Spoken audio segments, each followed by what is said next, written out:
Hey everybody, and welcome to the PR podcast. Give you guys a better insight on how to master your bodies and raising your PRs in and outside the gym. My name is Joseph. I'm here with my two amazing hosts, Anabel. Hi. And Morgan. Hello, hello. How we doing today, guys?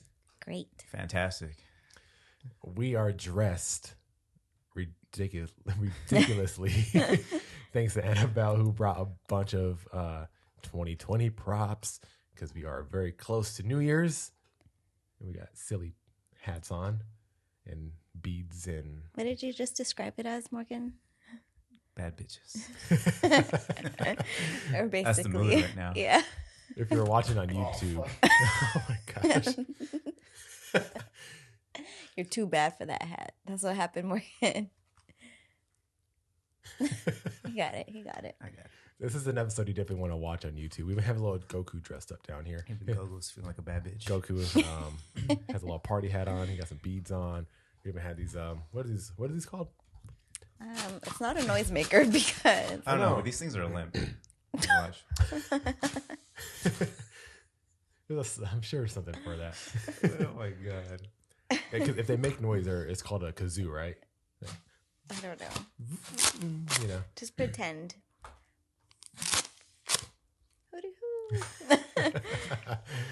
We'll edit some audio in post. Yeah, so a little under the weather today. Or actually, let me clarify. I'm over the cold. Had a little cold, and I'm officially over it though. Yeah, for those of you listening to the podcast, the guy speaking right now is, in fact, Joseph. Yeah, if you guys are wondering why, who this very sexual voice is. It's Annie. I'm just kidding. Made my voice super deep. What are you doing to get over it? I kept working out. Yeah, I kept working out. I felt fine. I just got like the stuffy nose, like a little bit of a sore throat, but I didn't get like no body aches, no headaches, no pressure. Just like a cold. It was like a minor cold. Okay. Yeah, it could literally last at me like 24 hours, where I felt like somewhat sucky, and it was on Christmas Eve, and so that day I didn't go to the gym, and then of course the gym was closed on Christmas, and I used that as an excuse to not work it at all, and so I had 2 days to rest completely, and by the time the day after Christmas came, went back in the gym, and I felt totally fine. But I got to like this like lingering that nasty phlegm coming up still, and this is sucky. And then my voice is, I kind of like it. Yeah.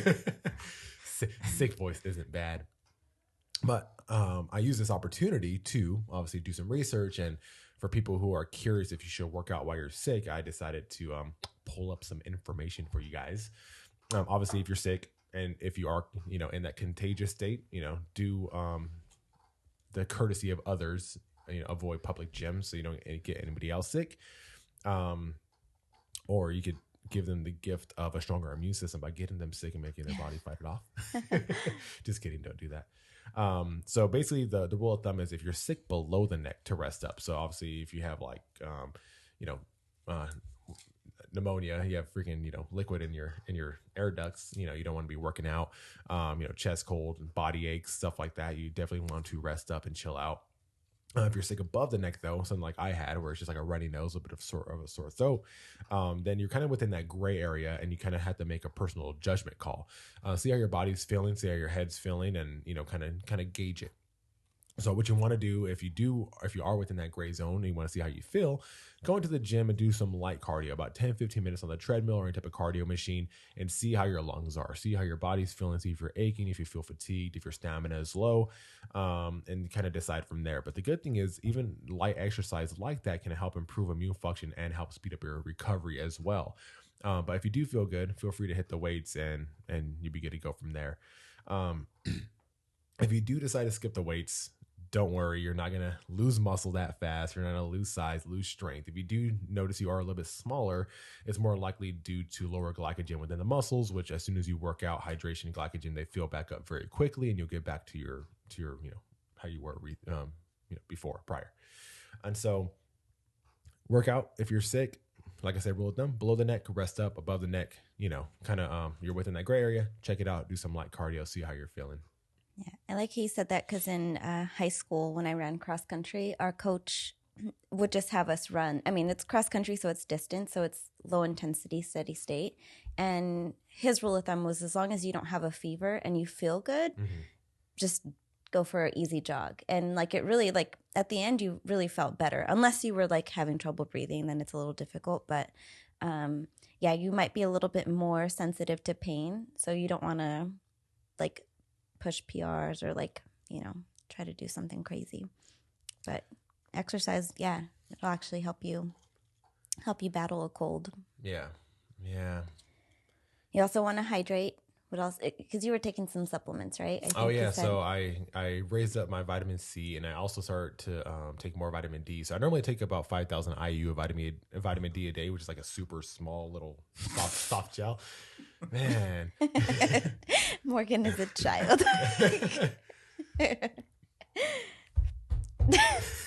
So yeah, vitamin C, vitamin D. So hard not to laugh, but that's how it's coming. We set it up for him. So vitamin C, vitamin D, so I bumped up zinc. that vitamin. You should do that. Here we go. Okay. Oh gosh, Go what ahead. Morgan? What are you gonna say? Have you guys heard about that? Oh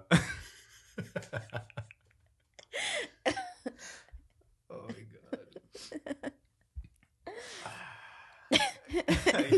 Never mind. You cannot start this and not finish Yeah. it. Finish this, All right, Joseph. there's this Joseph thing and Morgan. It's going viral for a bit. There's like these people Oh. getting I that know what you're vitamin gonna D, but they'll be butt naked outdoors. Oh, With their blood called hole. perineum. With a butthole. Yeah, with Perineum their butthole, sunning. letting the sun. Yeah, there you go. What's it called? Perineum sunning. Oh my It's- god. Is that what Like- you're doing? Sounds like you're getting that vitamin D. 10,000 IU. Well, sucky thing is, it's been very cloudy, so I have to like double the That's time. when it's even stronger. I got to So- double the time. Hey, it's even stronger like that, man. So. Oh my god. Don't do that. There's not enough evidence to show that it's effective. Yeah, that's why I Please was laughing. don't. 'Cause it's a joke. You might get a ticket. Unless you like a warm bowl, then hey, live your life. Seat warmers. Take a hot shower. Yeah. There's so many other ways. Yeah. So the important things too when you're sick is just the tendency is going to want to be to have comfort foods. Try to not do like too much of that. Like inflammatory high carb foods may not help. You still want to be nutrient dense, lots of vitamins and minerals through your food. So lots of fruits and vegetables. Hydration super important because you're expelling all kinds of fluids through everywhere. So drink a lot of water, warm tea. Coffee is still not too bad. It's not as dehydrating as people originally thought it to be. Make sure if you're drinking coffee or having caffeine, has a mild diuretic effect. So still drink water to kind of counteract that. Yeah, I did load up on the berries too, like strawberries and blueberries. You know, obviously powerful antioxidants to help support the immune system. What else? Obviously, loaded up on greens. And you mentioned one other thing. Zinc. Oh yeah, zinc. I always take zinc before bed. I do a ZMA, which is a zinc and magnesium blend, before knocking out at night, and so that definitely helped as well. You said one more thing. Dang it. Like nutrients or? I think it was nutrient based. So vitamin C, vitamin D, and zinc were the three like main ones. Echinacea, there's some mild support. Dang. They have like No. none of that. When I re-listen to the podcast, I'm gonna hear it and be like, That's what it was. Yeah, my memory is not the best right now. It's still early. Yeah, wash your hands. You said that, like proper nutrition or proper hygiene. Yeah, proper hygiene, proper nutrition. Oh, and proper sleep. There we go. Sleep. Yeah, I would say like if you could go to the gym because personally me, one thing I like when I am sick, I mean I don't like being sick, but when I am sick is I like going to the gym because I knock out so quick because my body's trying to fight the sickness. So obviously in the beginning it's kind of hard to fall asleep because my nose is running and all that, but once I knock out, I have like the best sleep ever just because I'm exhausted from my day because I'm pushing my body to the limit. So I don't like taking drowsy medicine though. I fight it. Like NyQuil and stuff.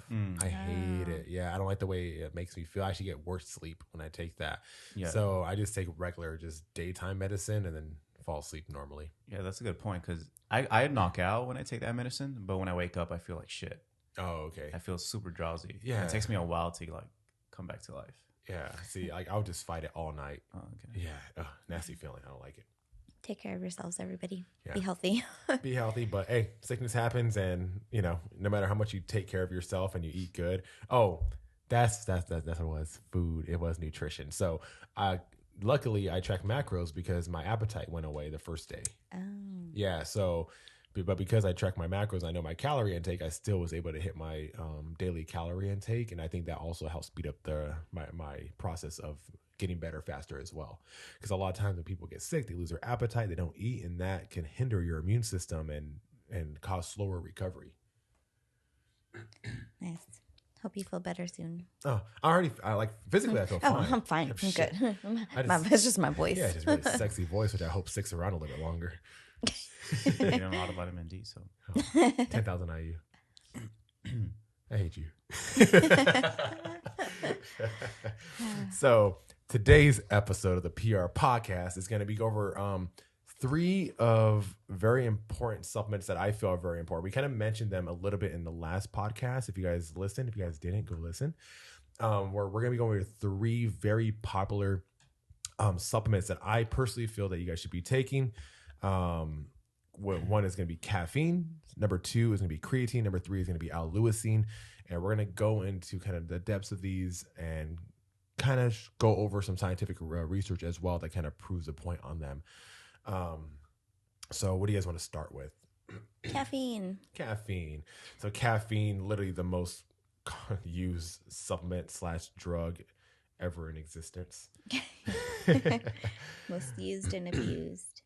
Yeah. So, the cool thing is Anabel is like a encyclopedia when it comes to caffeine, where I know she could probably do a full 2-hour episode just based off caffeine just by herself without any type of research.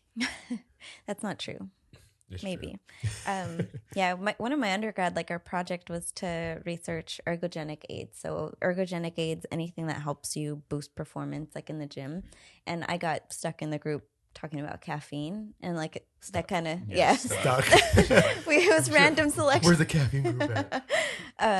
So that kind of like jump started like my interest in like looking up supplements and ergogenic aids and stuff. So yeah, caffeine, and there's more and more research coming out, mostly caffeine from coffee, which is kind of nice because coffee has the benefits of antioxidants and it's a natural source of caffeine.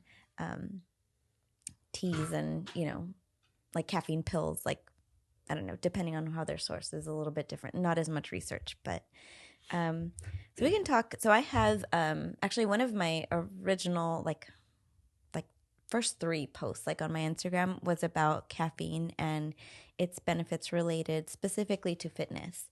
So there's 5 benefits that have been proven through research for caffeine. Number 1 is it accelerates fat loss.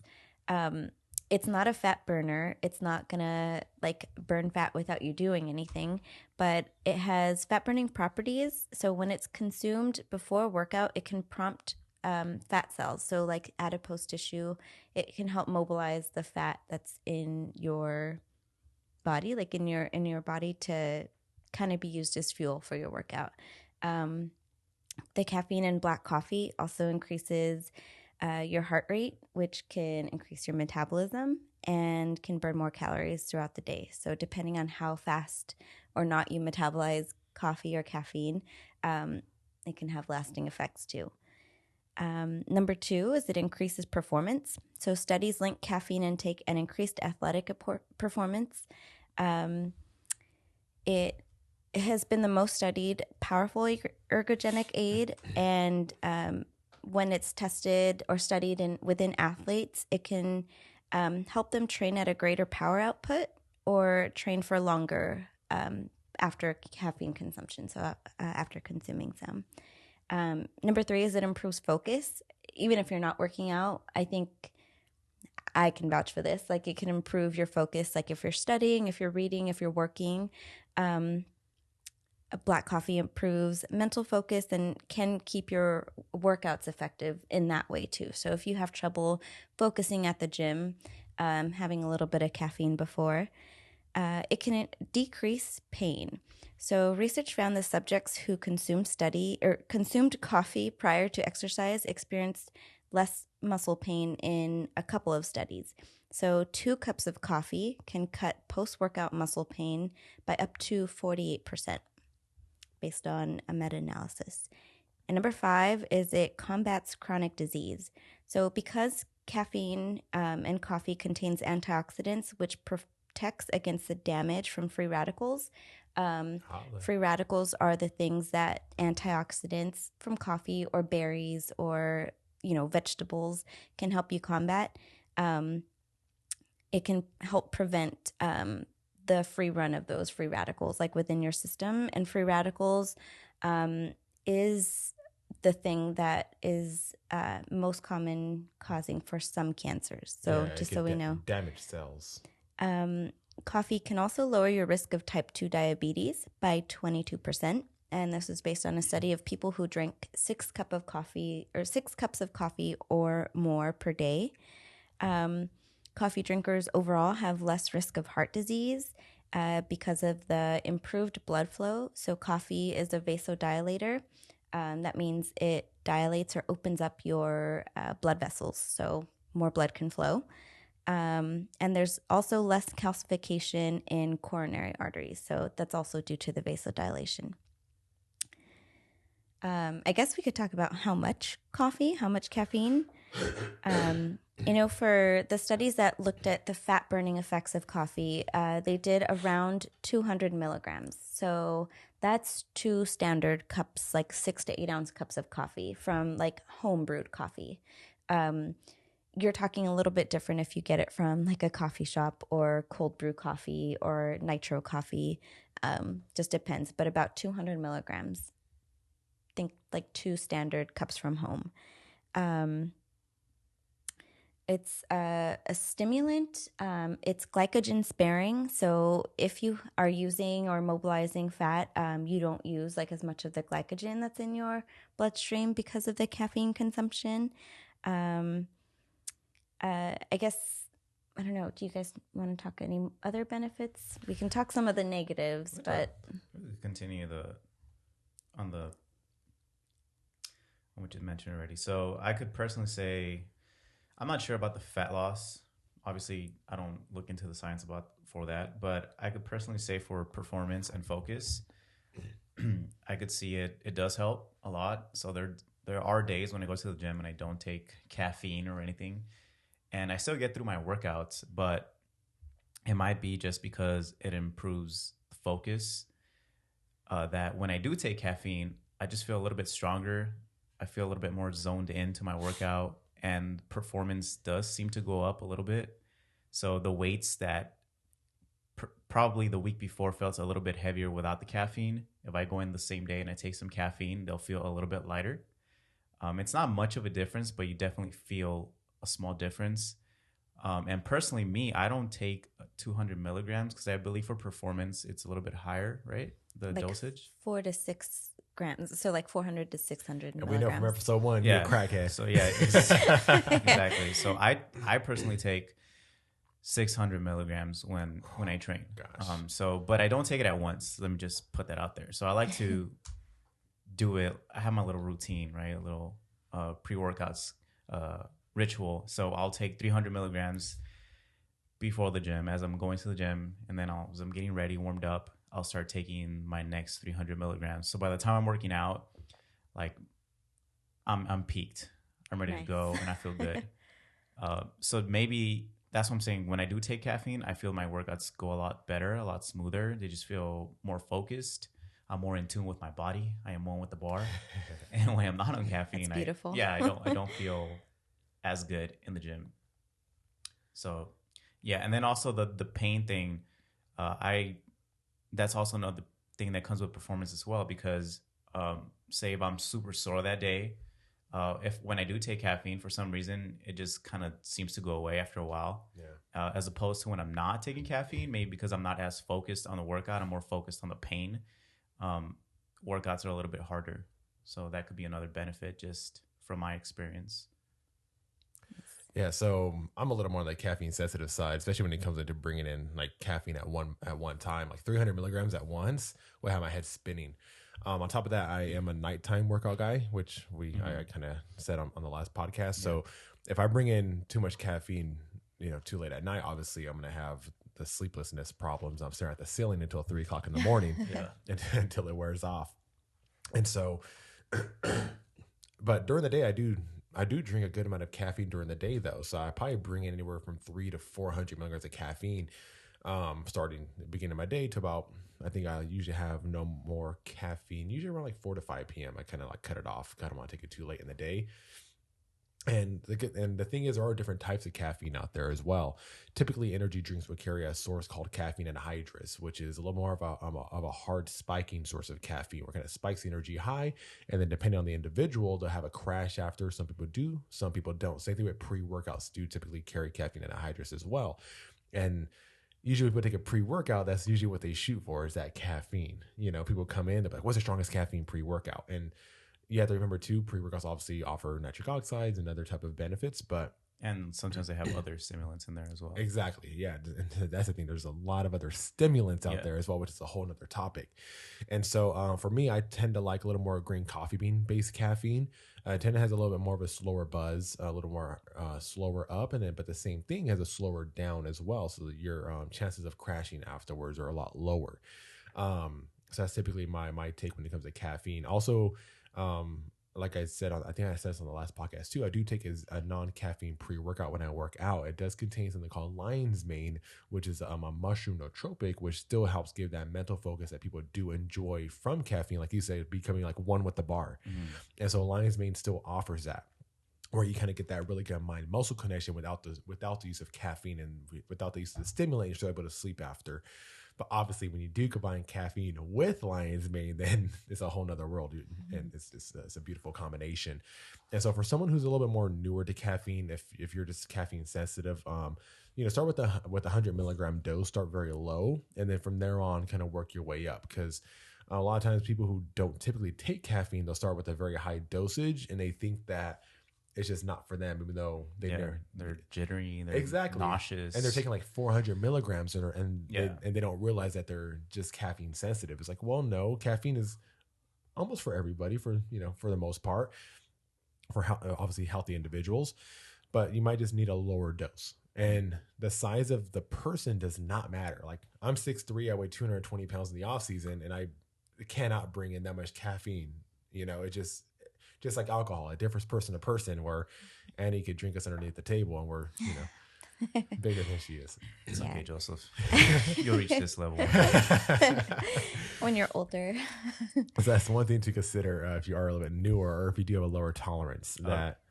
Real quick, I don't want to, since we're on that subject, do any of you know how long it takes for once you ingest caffeine for it to hit you, to feel the effects of caffeine? For me personally, or like the actual just science? In general, is there anything out there? Well, for me personally, I would say about 10 minutes. It hits me relatively. I guess you could say that's kind of quick. I know other people, it could be about 15, 20 to 30 minutes. Yeah, because that could be a good, for like people that don't drink caffeine, maybe take your time drinking the caffeine to see how you're responding, instead of finishing the entire cup and then like, oh shit, that was a little bit too much. Just kind of take it in slow. So what I do recommend to people, especially when they are purchasing a pre-workout and they're not sure how their caffeine tolerance is, I always tell them, like, start with half a scoop, wait about 30 minutes, see how you feel. If you feel good, then take the rest. If you feel fine, then obviously don't keep raising the dosage.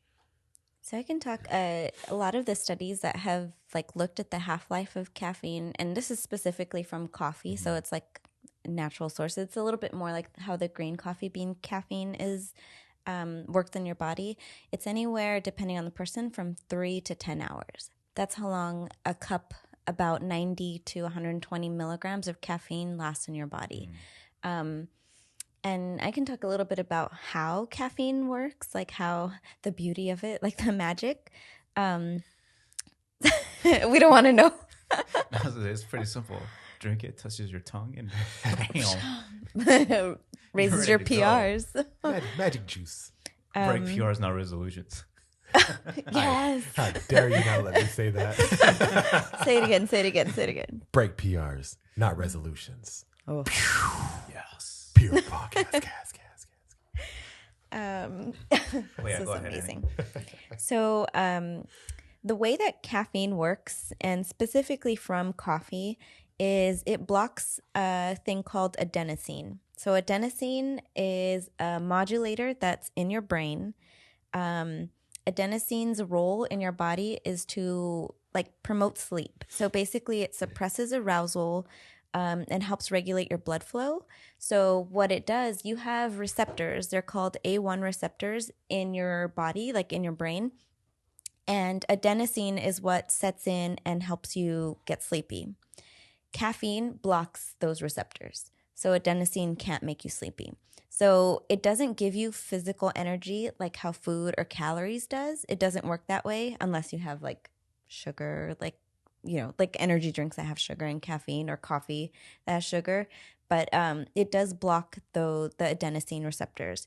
So depending on the person, depending on what you eat that day, depending on how you expel your energy that day, it's going to depend on how long it lasts in your system. But that's why it's beneficial before a workout, is because there's only so much you can do within those 30 minutes. And like we said, it's anywhere from 3 to 10 hours for a dose of caffeine, to metabolize in your system.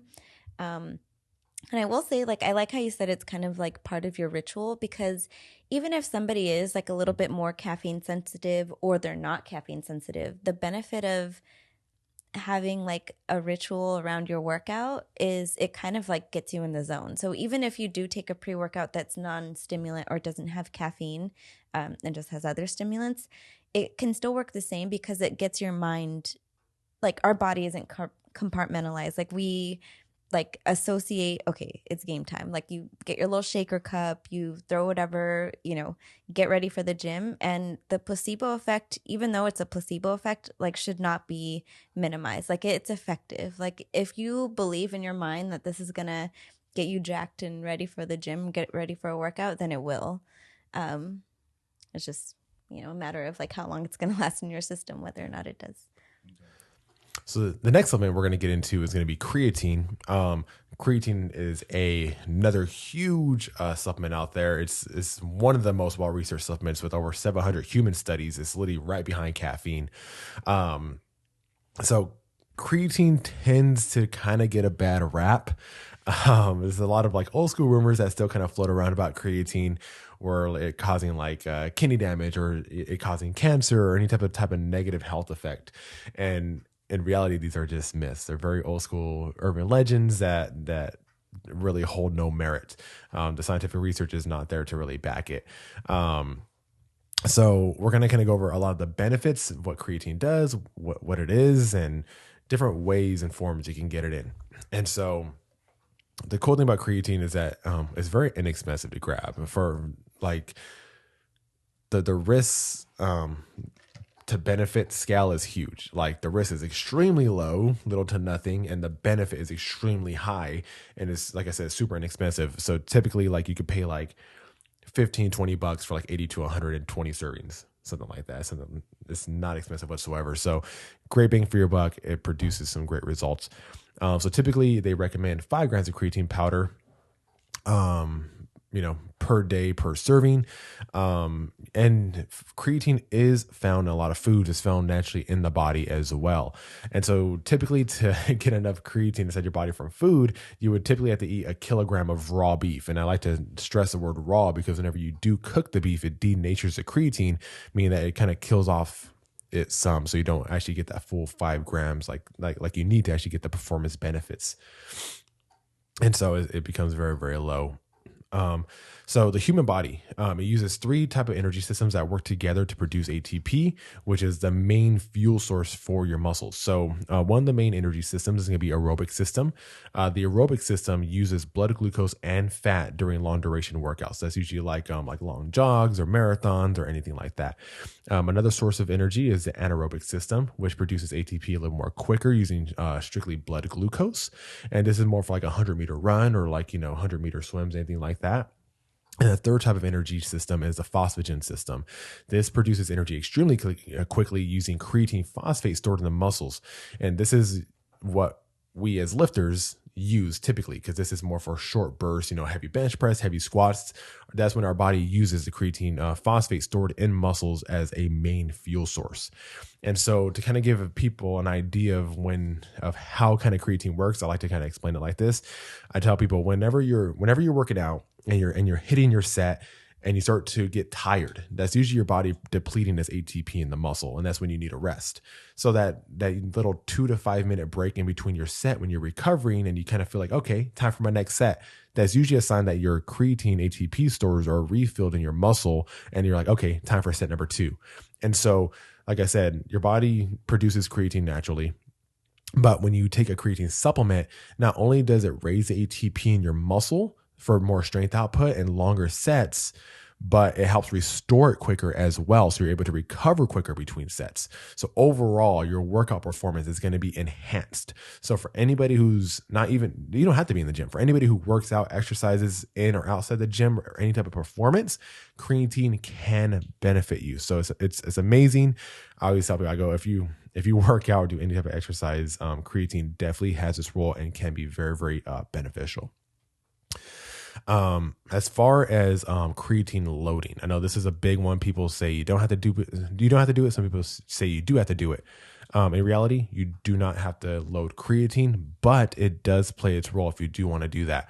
And so I was looking at some of the studies, and it says you could take from anywhere from 20 to 25 grams of creatine per day, which sounds like a very hefty dose, but that will fully saturate creatine stores just within a week. So you'll be fully saturated within a week. And then after that, you could just take 5 grams a day to keep creatine stores saturated.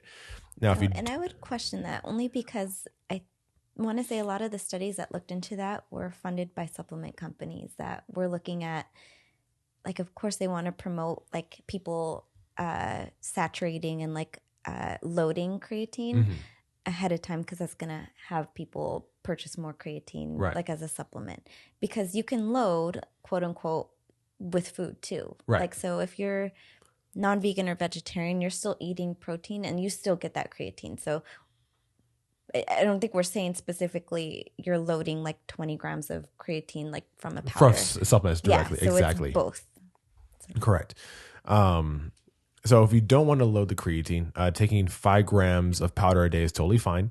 It might take a little bit longer though for creatine stores to fully saturate, where that could take anywhere from up to a month to hit full saturation.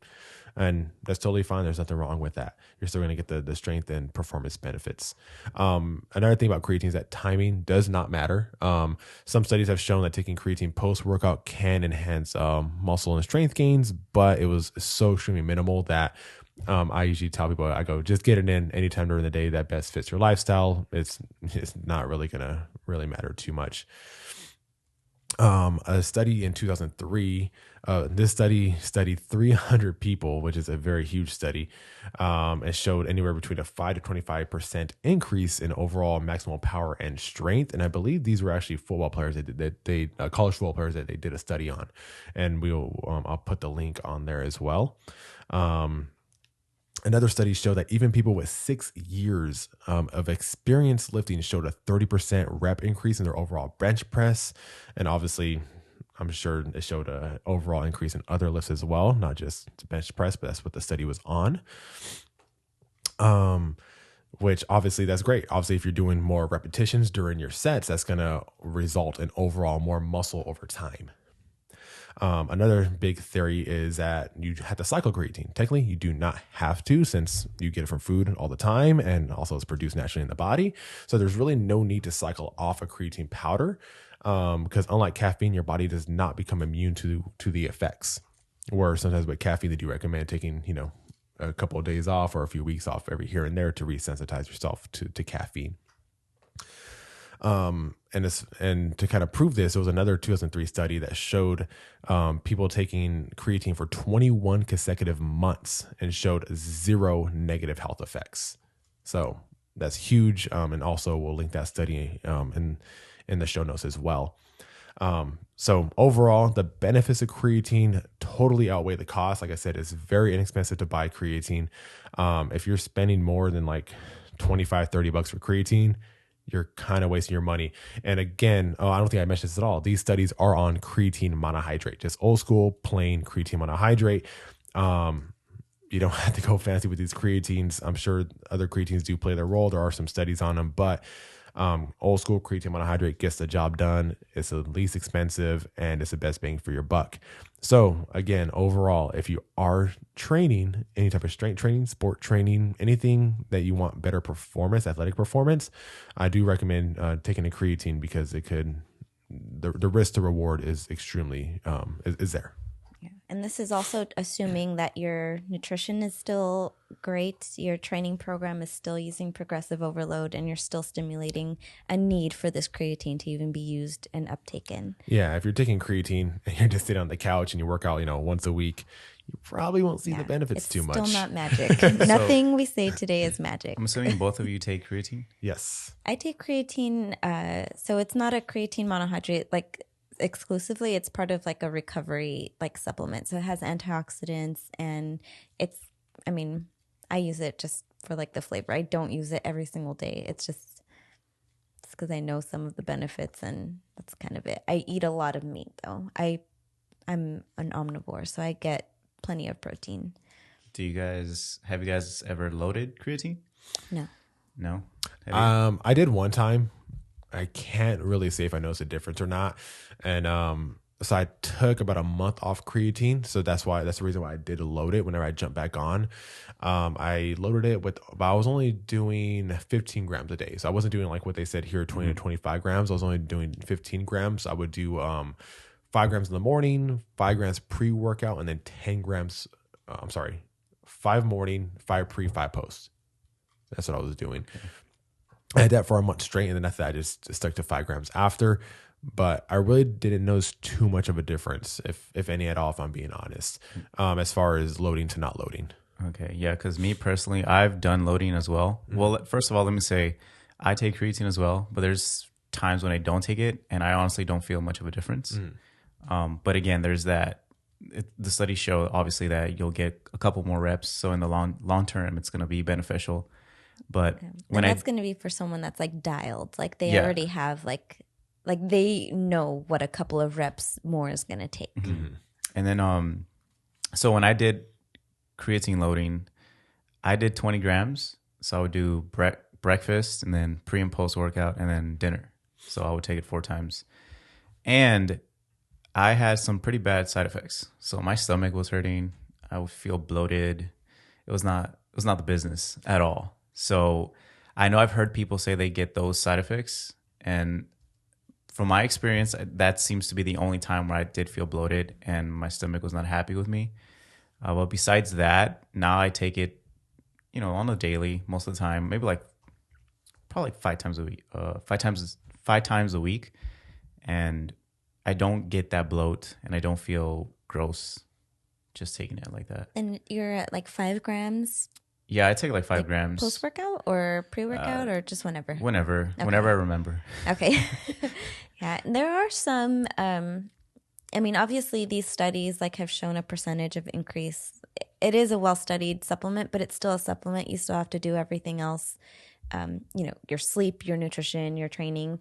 But there are also some people that are quote unquote non-responders. Mm-hmm. And that's like a fancy term to say they didn't notice a difference. Mm-hmm. And you have to validate that, because if you're not feeling like you notice a difference, even the placebo effect of you feeling like it doesn't make any difference won't. Yeah, and it showed that up to 30% of people are kind of known as non-responders. Okay. And those people are people who are usually elderly or people who have extremely high carnivore diets, just mainly because they get so much from food already. Yeah. So, and you started off saying so creatine is an amino acid. Anything, so little tip, anything that ends in ine, is an amino acid. So you do produce them naturally in your body, but so do the animals if you're an omnivore that we consume. So eggs and steak, chicken, bison, all that. so the creatine, like as a supplement, creatine monohydrate, the study that you mentioned where it was uptaken a little bit better for some people post workout is only because your body's desensitized or sensitized a little bit more, so you're able to just uptake that more. But overall, it does not make a difference, right? You can have it any time of the day. So some people have called it like a fat burning supplement or, a muscle building, blah, blah, blah. And kind of like super far related. It but can be not directly. not directly, right? So the fat burning quote unquote benefit that would have is if you're able to do a couple more reps, if you're able to push your workout a little bit further, if you're a little bit less sensitive to fatiguing during a workout, then you're pushing it harder. That's where it would increase muscle and maybe have a little bit of a fat burning effect. There is a little bit of research too on cognition, so on brain function. And I want to disclose that the studies that have shown that it's important for like cognition or brain function has been specifically on vegans and vegetarians.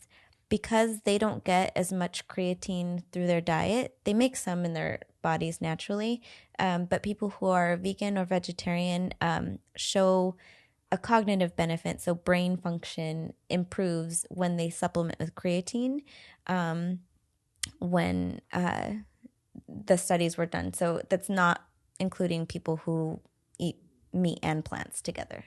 So, and also for health. So a little bit of the research has shown like some offshoots of benefits for creatine. It can boost your metabolic health. So one randomized control trial studied specifically type 2 diabetic patients. And we know a lot of the time, not all the time, but a lot of the time type 2 diabetes is caused or one of the cofactors is obesity and, just being kind of unhealthy, like if you're not insulin sensitive enough. So these people took either 5 grams a day, which is what we're kind of recommending, of creatine monohydrate, or a placebo. So, and it showed that the creatine group saw a greater improvement of A1C, which is the measure of their glucose control.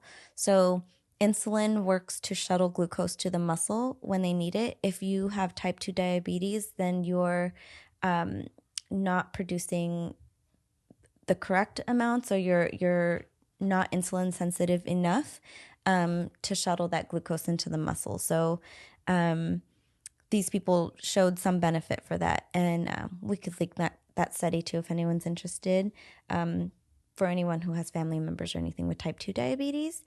And it can also, for some people, specifically, again, for type 2 diabetes or people who have heart disease or basically chronic illnesses that are related to inflammation, it can be beneficial, or it can have an anti-inflammatory effect. So it's an amino acid that does carry those properties. And we can link that study as well. There's a little bit, which I haven't read the studies myself yet, but there is a little bit of research that's starting to come out for creatine being used to, since it's anti-inflammatory, the properties of creatine, they're using it to look at Alzheimer's patients. So a lot of Alzheimer's patients, obviously, because it's like a brain disease, like in the brain or like memory, a lot of it is caused by inflammation. So inflammation in the brain, also systemic inflammation. So a lot of, like I said, a lot of these studies were done on like unhealthy or overweight or severely overweight or obese people. But they're starting to come out with studies that are like showing some benefit for Alzheimer's disease patients, which is really exciting. It's kind of cool. We mentioned in the last episode, like almost half of Americans are going to be obese or severely obese in 10 years, by 2030. So it's something that is probably going to be studied a little bit more. We'll probably start seeing a little bit more of that. So So just wanted to mention that. But I mean, in terms of healthy individuals who are trained, who don't have these chronic diseases, creatine is pretty safe and has shown, to be pretty effective. Yeah. So. And going back to on how Morgan said it kind of like upset your stomach when you first started. If you are one of those people too that kind of get a little bit of an upset stomach with creatine, you can always split the dose. You don't have to do 5 grams at once. You can split it 2 and 3, or however you guys want. That can help the digestive system, and or also you could do a micronized creatine monohydrate where the particles are smaller, so your body easily or your body digests it easier, and that could cause less stomach problems. Also, people who tend to have higher muscle mass can take a little bit higher doses as well, up to 10 grams a day, just because their body could utilize that a little bit easier. Another thing is people don't want to take creatine because they don't want to get bloated, like water retention, which water does store muscle. Creatine does store water in the muscle. It's not in the fat cells. It's not under the skin. It's in the muscle. So that bloating or water retention you're getting, that look is stored in the muscle. If you tend to look bloated and soft, it's probably not from creatine. It's probably from your daily diet and nutrition. So you might want to watch that. But yeah, so glad you said that, because always like your diet and your hydration too has to be plays like a big role. Yeah, so like if you're getting creatine like monohydrate compared to like when you're eating like 5 grams of creatine like from a steak, like get your vegetables, get your water intake. Like you have to balance all that out. Like it's not going to be, it doesn't have specific superpowers like that.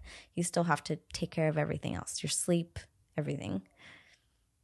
Yeah. Overall, I love creatine. I've been taking it for years. And it's, I'll take these benefits any day. If anything could benefit me, if anything's going to help me get stronger, get more reps in the gym and give me a better performance in the gym, I'm gonna take it, especially when there's literally no notable negative side effects. Yeah, I was gonna say that too, because it seems to be safe, and like I said, personally, I don't feel much of a difference, but it's so cheap that I'm like, well, if there's that possibility it's gonna give me a little bit more gains, and I'm gonna take it. Yeah, don't leave gains on the table, guys. Cool. We good on the creatine? I think we're good on the creatine. Sweet. And if you guys have any more concerns or there's anything we missed on any of these topics, always feel free to DM us and we'll be more than happy to go more in depth about anything that we might have missed. So lastly, on this list of supplements, will probably be, I guess you could say, the least important of the 3, but I still feel like it plays a role, is going to be Leucine. So Leucine obviously is not as popular as caffeine or creatine. Some of you guys might be hearing this word for the first time, but a lot of people are familiar with BCAAs. And so BCAAs are made up of 3 branched chain amino acids, leucine, isoleucine, and valine. And leucine is the main branched chain amino acid out of the 3. And so Leucine itself helps activate mTOR receptors. mTOR receptors helps induce protein synthesis, which can also help with muscle building. So for people who kind of struggle to hit their protein intake, or people who are brand new to weightlifting, can highly benefit from supplementing Leucine. And so a 2011 study showed that after a 12-week training program, they had two groups of people. That there were untrained males, so brand new newbies, and they had them, both groups, follow the same workout plan for 12 weeks. The group that did supplement Leucine post-workout noticed a 38 to 40% increase in overall strength gains, compared to the placebo group that did not take Leucine post-workout. So this is, in my opinion, a great thing to kind of look at. So if you are newer to the gym, if you are kind of barely getting started, you might find some benefit in supplementing Leucine post-workout. Now, Leucine can come from food and also can come from protein supplements as well. So you do not have to take Leucine directly as a pure supplement. You could easily just take a protein shake or eat a meal post-workout, but sometimes just supplementing Leucine could be a lot less expensive, and it could be a lot easier to ingest post-workout as well. and you can mix it with anything. And pretty much it comes unflavored, but the unflavored version of L-leucine is very sour. So just a heads up on that. If you do take it unflavored, it would not be pleasant. But even me, myself, I do supplement L-leucine myself because even though these studies are based on newbies, I feel like there might still be some benefit for experienced lifters. Unfortunately, there's not really any research on experienced lifters taking pure L-leucine post-workout. But again, kind of back to my creatine theory, if it can help me even a little bit, it can benefit me, then I'm gonna take that role. It's very inexpensive and it's easy to take, and there's no type of negative health benefits that come along with it. So me personally, I do enjoy supplementing pure L-leucine post-workout myself. So, do you know what the difference is? I guess I could have looked it up, or we could look it up later. But like between like a BCA supplement, like a high quality BCA supplement, versus just like an L-leucine supplement, like isolated, Well, what the cost difference is? yeah. So pure L-leucine, if you were Even to if it's ballpark, I don't know. yeah. So ballpark. So pure L-leucine, you're looking around like $25, like 120 servings. Okay. And that's just pure leucine, unflavored, nothing in it. Where you could get a pretty good high quality BCA for like $25 for like 30 servings, Okay. which still is not a bad price. $25 for 30 serving BCA is not bad whatsoever. And I like how you said high quality because there are a lot of BCAs out there that have super low L-leucine content. Pixie dust. Yeah, exactly. They just put Everything. like a little dash. They put just enough to put on the label. So make sure if you are buying a BCA, make sure for one, it's not a proprietary blend. Make sure that it actually breaks down each individual ingredient so you know exactly what you are getting per scoop, and look for a high L-leucine content. So that's gonna be a big thing. Or you go the route of just taking pure L-leucine. Or if the BCA does have a low L-leucine content, you can always purchase L-leucine separately on the side and add it into that BCA to raise the L-leucine content. Especially, like I said, L-leucine does not have a good flavor. So by mixing it in, it'll give L-leucine a flavor, and it'll taste good, and you'll be probably more on top of taking it. So me personally, I do not supplement with BCAAs or L-leucine specifically, and me only because I definitely always prioritize food, but I also have that knowledge. Like I know I need like a certain amount of grams of protein per day to reach my goals, have like a specific amount of vitamins and minerals and the combination of those. So if I'm going to spend money on a supplement, it's going to be on a pre-workout and a creatine. So those two. I haven't been balling enough to get a BCAA because most studies show that it's not going to be that beneficial. So you're better off saving your money. If you do supplement, I do want to make sure that I mention three things. So number one is the cost. You want to consider the cost per serving. Again, if you're an omnivore and you're eating protein through natural like food sources, you may want to consider what the cost of a BCA supplement compared to like a whey protein, where you might enjoy it a little bit more if you could throw in, some veggies and fruit and blend it up and have a shake. If prepping food is not an option for everything. There is some evidence that it is beneficial, but you want to consider what your personal finances are and like the cost benefit for you. The second is, again, the quality. So if you're going to supplement with L-leucine or a BCAA, you want to look at the quality of the supplement. You want to see third-party testing, but again, third-party testing doesn't mean it's effective doses of anything. It just says that they didn't lie on the label. So make sure you do your own research online. Examine.com is a source. And finally, consider your options, like as far as food. If you are getting started working out, it might not be a bad idea, like if you wanted to start supplementing with these things, because a lot of the studies, like Joseph mentioned, that have been done on supplementing leucine or BCAAs are for newbies, like new people in the gym just getting started. Their training, let's mention too that their training is monitored, so they're consistent for 12 weeks, which that in and of itself has a huge benefit if you can be consistent for 12 weeks.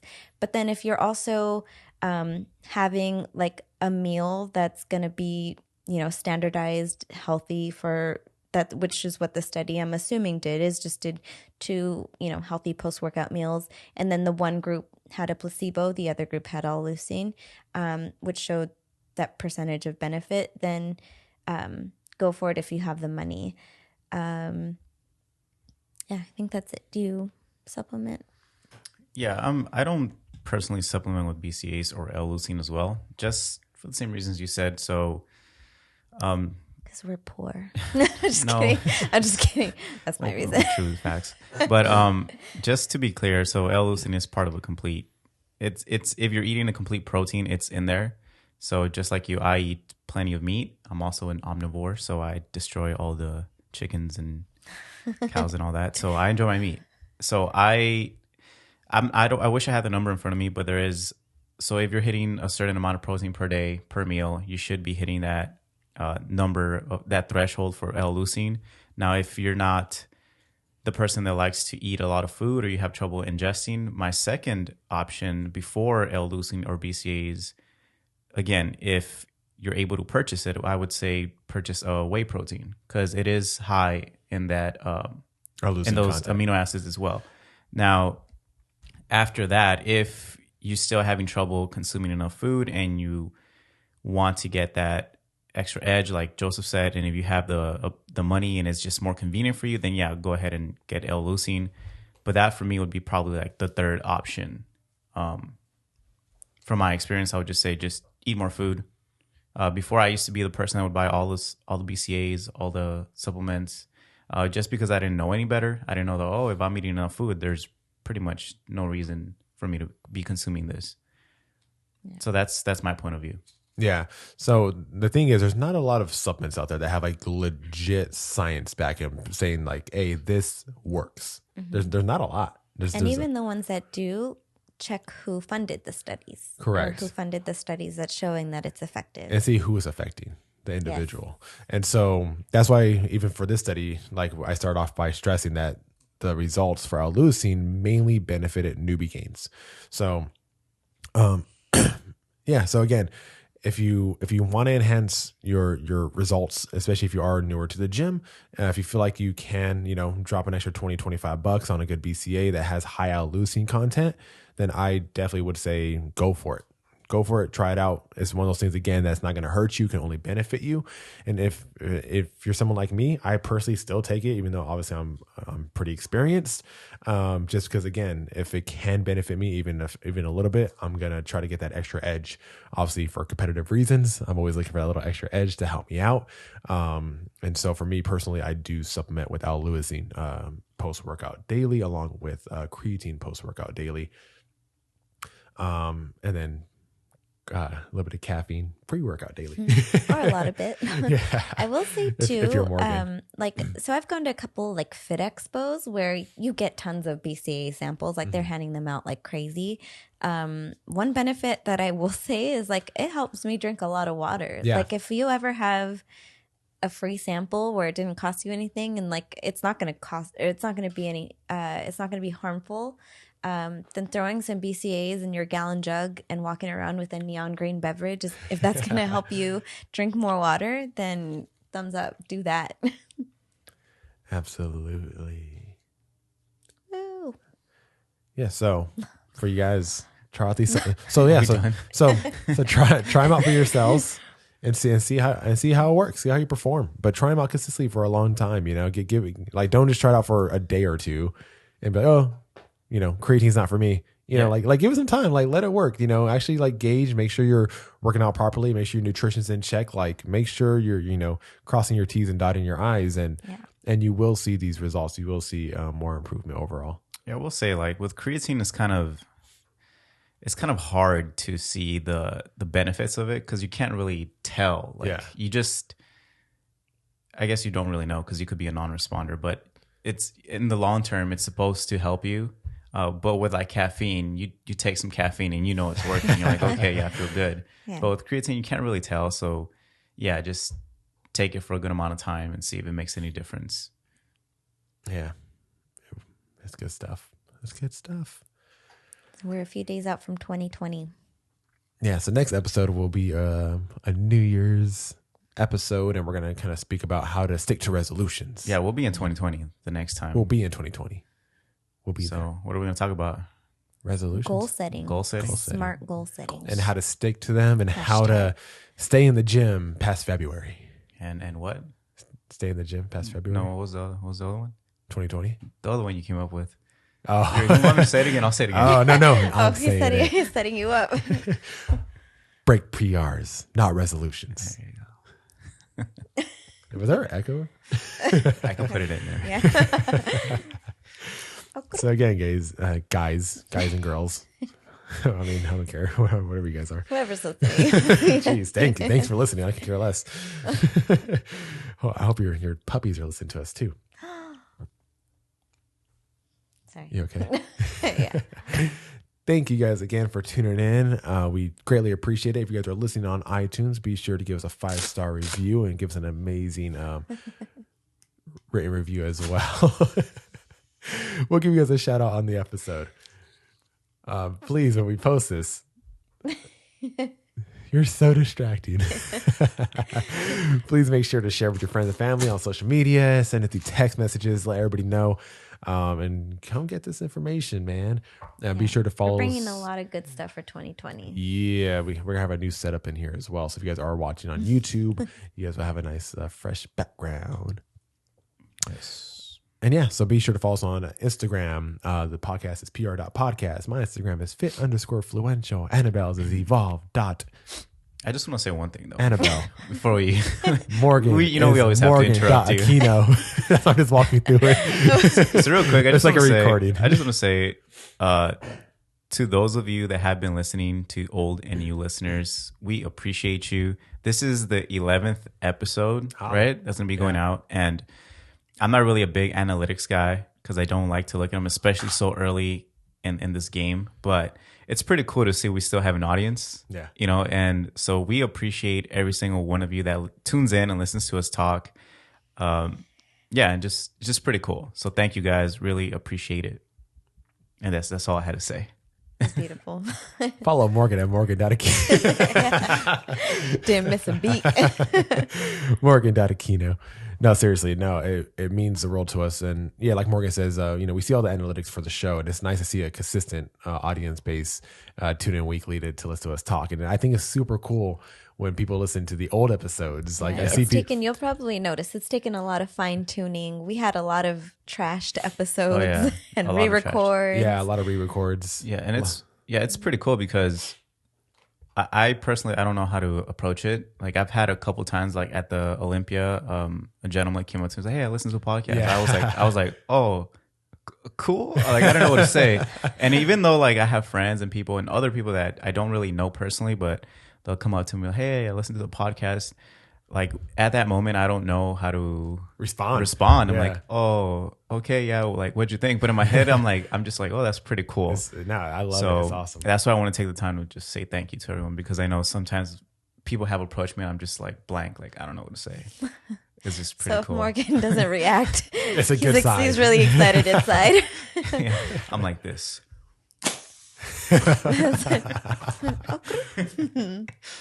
All right. We good. That's it. Thank you guys for tuning in, and we'll see you guys next week. Peace.